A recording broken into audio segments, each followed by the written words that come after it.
news that we are breaking is very important. As I was mentioning, immediately after the Pathankot terror attack, there was a confession that came out from Jaish-e-Mohammed and Maulana Masood Azhar in the form of an audio released on their affiliated website. And now in my hands is the confession again of Maulana Masood Azhar and Jaish-e-Mohammed, which is claiming responsibility for the horrific Nagrota terror attack.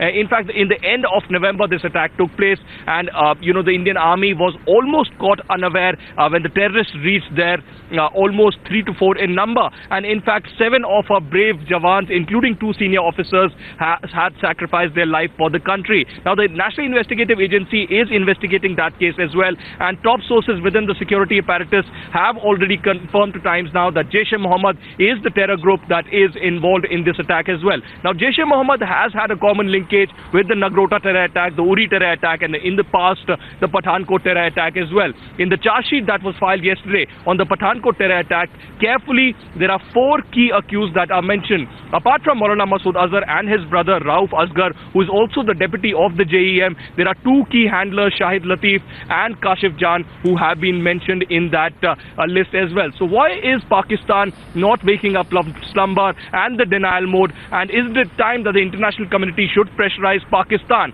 And look at what is internally happening in Pakistan. There's a new DG ISI, there's a new Pakistan Army Chief, and the Supreme Court of Pakistan has had to tell the Interior Minister that he cannot meet extremists and terrorists, be it the Sunni extremist group or the Jaish-e-Mohammed. But clearly what we are looking towards is that this is state-sponsored terrorism, and that isn't hidden anymore. There are open rallies happening all across Pakistan, be it in Pakistan-occupied Kashmir, Muzaffarabad, or in Karachi of Hafiz Saeed. And now we are looking towards a situation where tomorrow in Balochistan's capital, Quetta, Hafiz Saeed will be indulging in rhetoric against India and will be speaking against Prime Minister Narendra Modi. That's what we have got to know. Apart from that, over the last few months, Pakistan has been completely embarrassed on the global stage, completely isolated in multilateral forums. Apart from that, on terrorism, and also in its backyard, the human rights violations that have been taking place, the atrocities in Pakistan-occupied Kashmir, Gilgit-Baltistan